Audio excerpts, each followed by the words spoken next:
Hey, what's up everyone? This is Baljit from JK. Welcome on my channel. In this video, we will learn how to troubleshoot electrical range stove heater elements. Really easy, quick and simple way.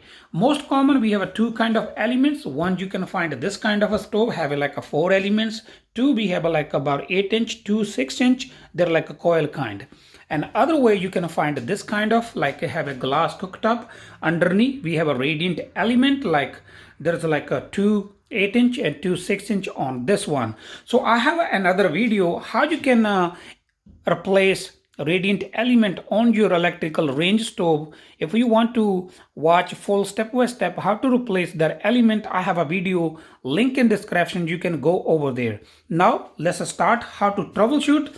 Before we start video, if you haven't subscribed my channel, then click on subscribe button, then click on ring bell button so you can get the latest video notification from my channel. So okay, for this one, really simple. We can just remove that coil or element. We can test here. For this one, we have to access underneath. For this one, in both case, I will recommend follow all the safety steps. If you have a plug already plugged in, your like electrical range is plugged in, remove from the wall, or you have some kind of breaker like that belongs to this range, just turn off and follow all the steps you can do. For this one, we're gonna take this top off. There's basically two screws. We take it off, we will access underneath. So first let's start with this one. We're gonna test this kind of element. Any element you want to test, you need only one thing for this one, like this kind of a meter.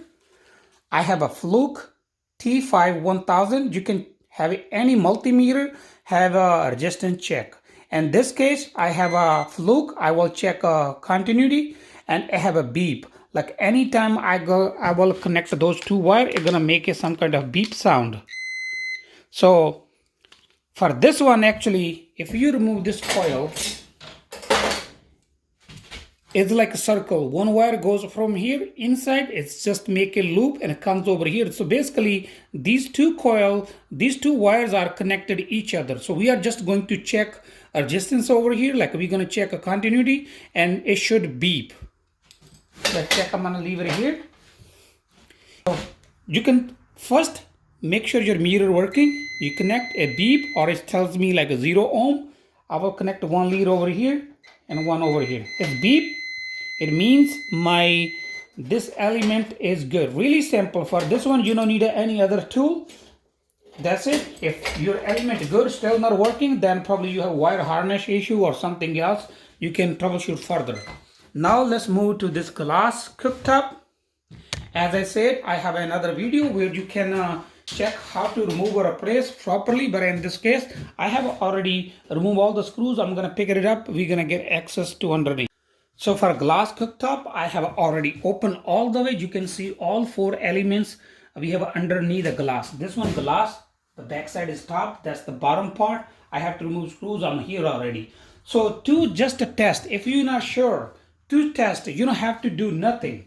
You don't need to remove anything. You can first make sure your element is good or bad. Then once you find that your element is bad, you can just remove element or something.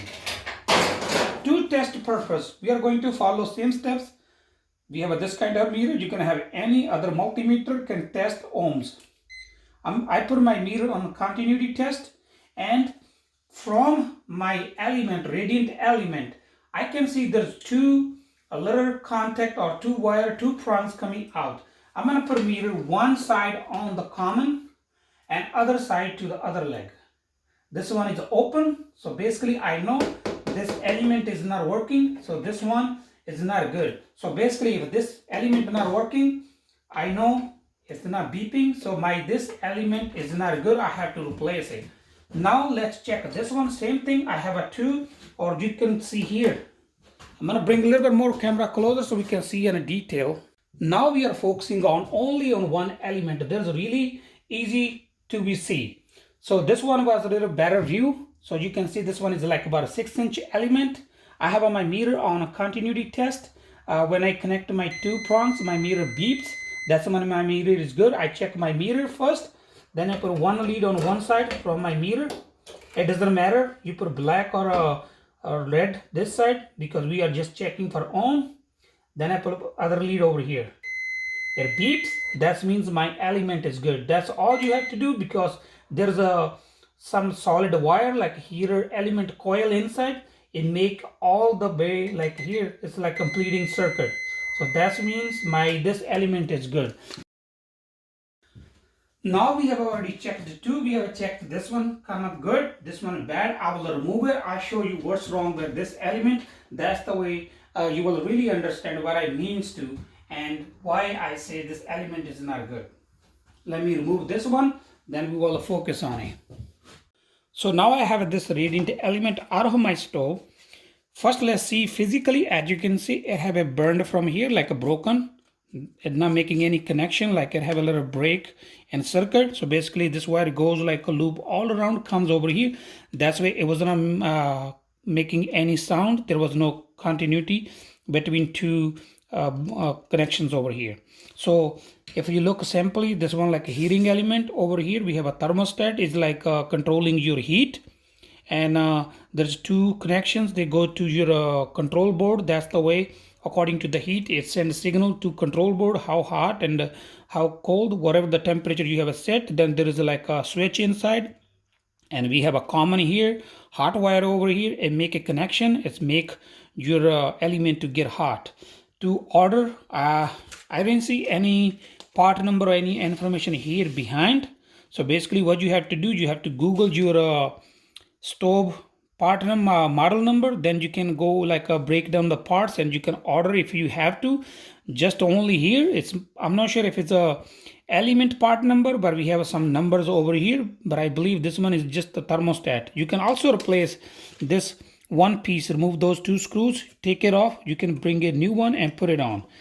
And there's also some information behind about the voltage, how much amp. It also say T250 and the T something. Yeah, so there's some part number behind it. So in this case, I have to replace this one. I will order a new one somehow and I will replace. That's all for today. Thank you for watching. Hope you like my video.